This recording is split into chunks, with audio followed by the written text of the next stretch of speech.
A'udzubillahi minasyaitonirrajim. Bismillahirrahmanirrahim. Alhamdulillahirabbil alamin. Wassalatu wassalamu ala sayyidina Muhammad wa ala alihi wa ashabihi ajmain. Asyhadu an la ilaha illallah wa asyhadu anna Muhammadar Rasulullah. Allahumma shalli wa sallim ala nabiyyina Muhammad. Amma ba'du. Qala ta'ala fi kitabil karim. Ya ayyuhalladzina amanu, wahai orang-orang yang beriman, ittaqullah, bertakwalah kamu kepada Allah, haqqa tuqatih, dengan sebenar-benar takwa, wala tamutunna, dan jangan sekali-kali kamu mati illa wa antum muslimun, kecuali kamu dalam keadaan sebagai pemeluk Islam. Quran surat 3 ayat 123. Bapak-bapak, saudara-saudara dan anak-anak yang saya banggakan, pada kesempatan khutbah pengganti siang ini saya akan menyampaikan sebuah judul Jantung Menurut Pandangan Islam. Saya mulai dengan pengertian jantung. Dalam Quran, jantung disebut dengan istilah qalbun atau qulub. Dalam ilmu kesehatan, jantung disebut dengan heart. Pengertiannya adalah organ tubuh besar yang merupakan kumpulan dari otot-otot, memiliki besaran sekira sekepal tangan, posisinya ada di dada, dan bentuknya atau wujudnya seperti jantung pisang. Yang kedua, fungsi jantung. Fungsi jantung adalah untuk memompa darah, supaya darah itu mengalir ke seluruh organ tubuh. Allah berfirman dalam Quran surat Al-An'am ayat 145, audamum masfuha, atau darah yang mengalir.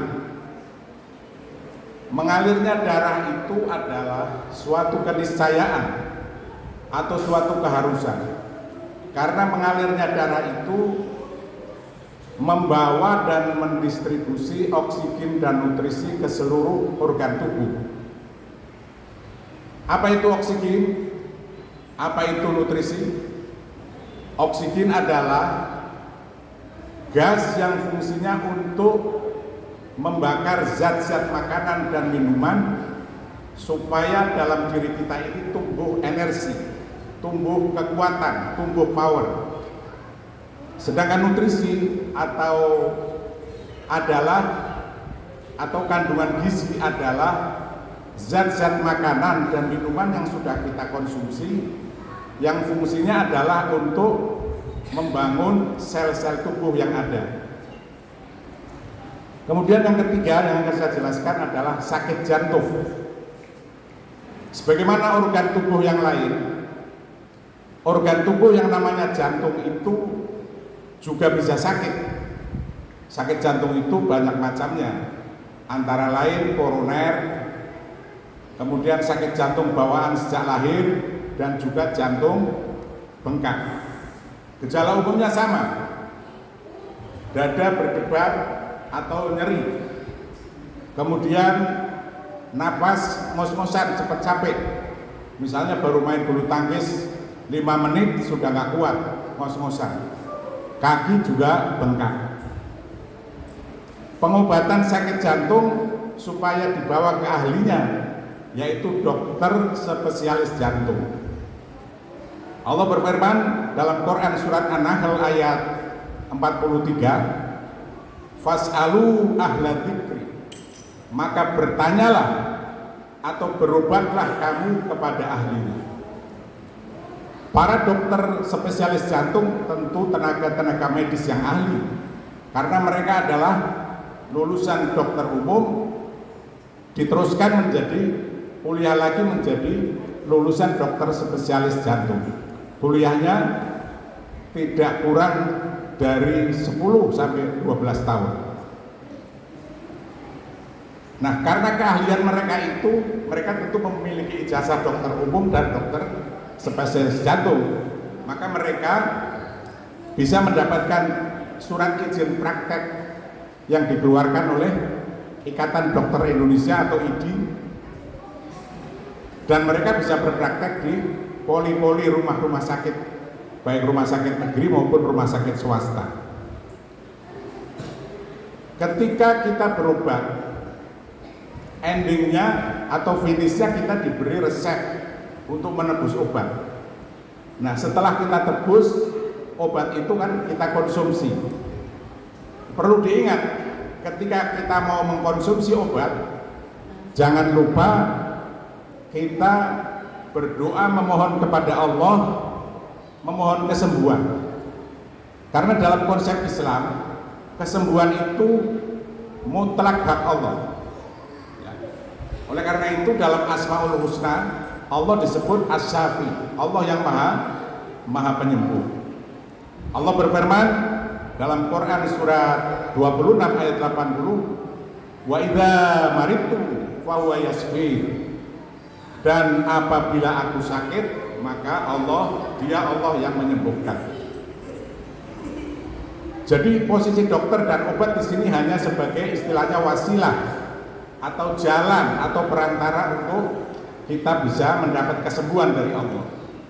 Allah berfirman dalam Quran surat 5 atau Quran surat Al-Maidah ayat 35, wabtaghu ilaihil wasilah, dan carilah jalan menuju kepada Allah. Untuk diketahui pula bahwa dalam Quran Allah mengajarkan banyak doa supaya kita minta kesembuhan ketika kita sakit. Antara lain adalah doa daripada Nabi Ayub yang Allah abadikan dalam Quran surat 21 ayat 83. Wa Ayub idnada rabbahu, dan Nabi Ayub ketika menyeru atau memohon atau berdoa kepada Tuhannya, ani masadiyaduru, sungguh aku ditimpa sakit, tertimpa sakit. Wa anta arhamur rahimin, dan engkau maha penyayang dari para penyayang. Kemudian yang keempat, saya akan jelaskan tentang jantung dalam perspektif atau pengertian gaib. Apa yang sudah saya jelaskan tadi adalah pengertian jantung dalam perspektif fisik.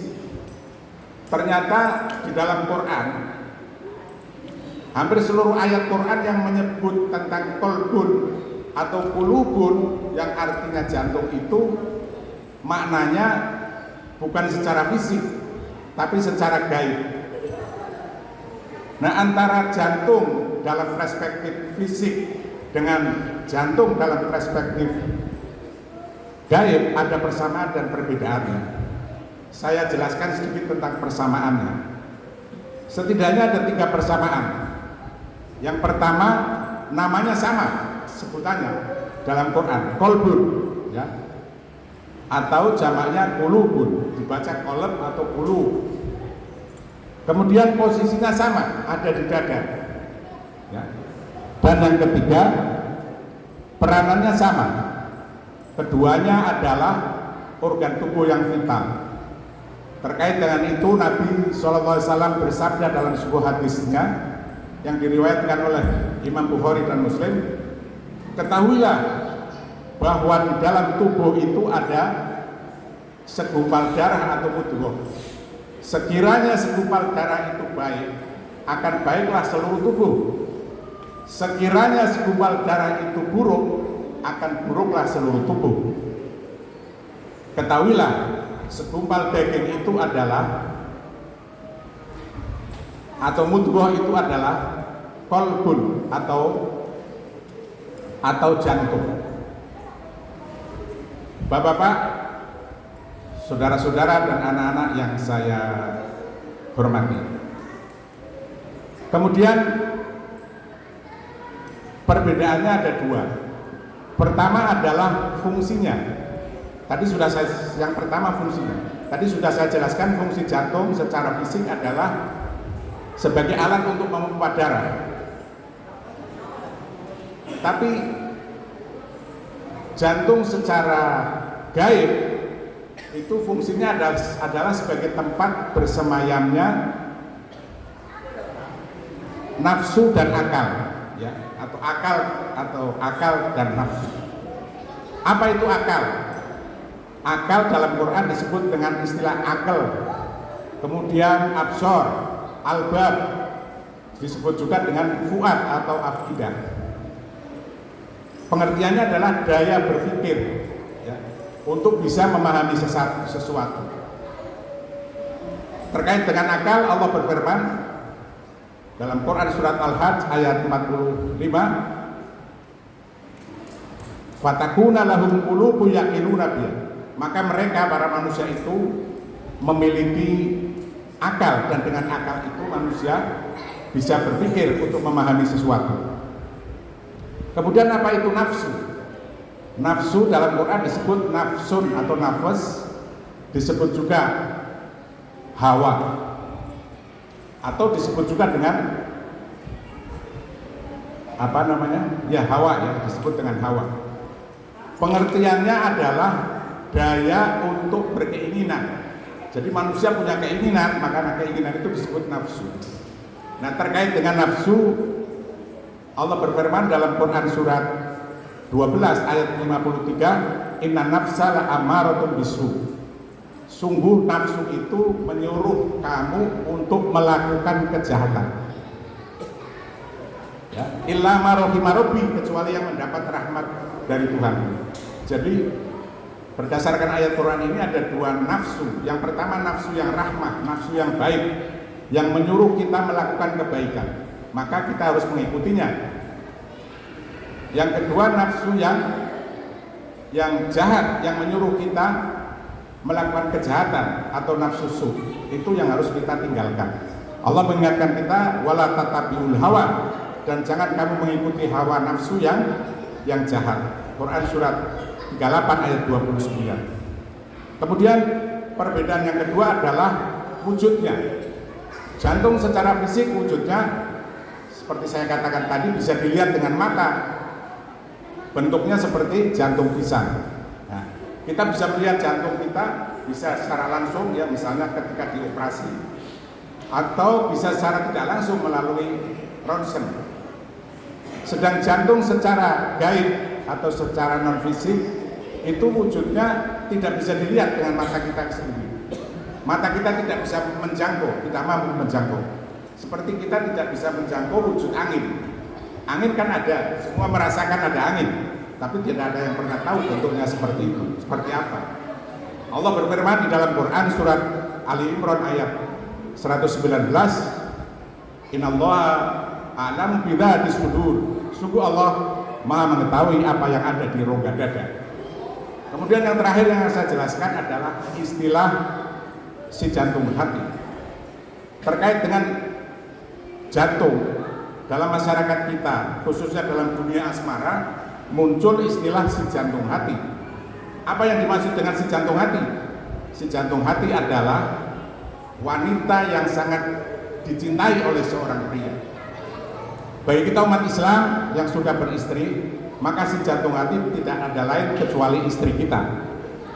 Allah, aktualitas daripada si jantung hati, maka Allah memerintahkan kepada kita supaya kita berlaku patut terhadap istri kita.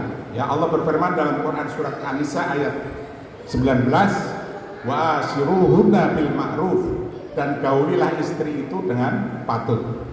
Pengertian patut ini ada dua aspek artinya, ya. Pertama aspek hukum, para suami supaya memenuhi hak istri. Hak istri banyak, antara lain hak pakaian, hak dandan, beli lipstik, beli celak, dan seterusnya. Kemudian hak bepergian, ya, kemudian hak makan, minum, dan hak rumah tinggal, ya. Rumah tinggal itu kewajiban suami, ya. Jadi sebaiknya kita kalau kawin menikah jangan numpang di rumah istri atau di rumah mertua, ya, karena tidak sesuai dengan ayat Quran tadi. Kemudian aspek yang kedua adalah aspek akhlak.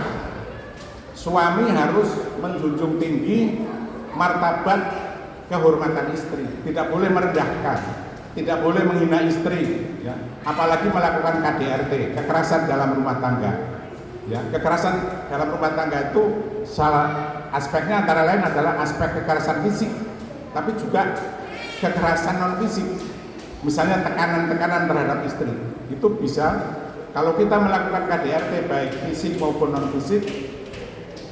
Kalau istri tidak terima, kita bisa dibawa ke ranah hukum, ya, bisa dilaporkan ke unit KDRT di bawah satuan reskrim, ya, kantor polisi, Polres, ya. Jadi kita harus menghindari hal itu supaya tidak terjadi, karena ada undang-undang KDRT, ya, Undang-Undang Nomor 23 Tahun 2004. Nah, terkait dengan istilah si jantung hati tadi, pada tahun 1985 pernah ada lagu waktu itu, ya, sangat viral. Judulnya Si Jantung Hati. Penyanyinya kalau nggak salah Ade Putra namanya. Awal syairnya berbunyi begini. Badanku kurus bukannya karena kurang makan, mataku merah bukannya karena kurang tidur, sakit hatiku karena si jantung hati. Oh, si jantung hati. Bapak-bapak, saudara-saudara, dan anak-anak yang saya sayangi, demikian yang dapat saya sampaikan. Semoga bermanfaat. Sekiranya ada kurang dan salah, mohon dimaafkan dan mohon dikoreksi. Allah berfirman dalam Quran surat Al-Ahzab ayat 56, Innallaha wa malaikatahu yusholluna 'alan nabi. Sungguh Allah dan para malaikatnya berselawat kepada Nabi. Ya ayyuhalladzina amanu, wahai orang-orang yang beriman, shollu alaihi wa sallimu taslima. Bersolawatlah kamu kepada Nabi dan ucapkanlah salam kepadanya.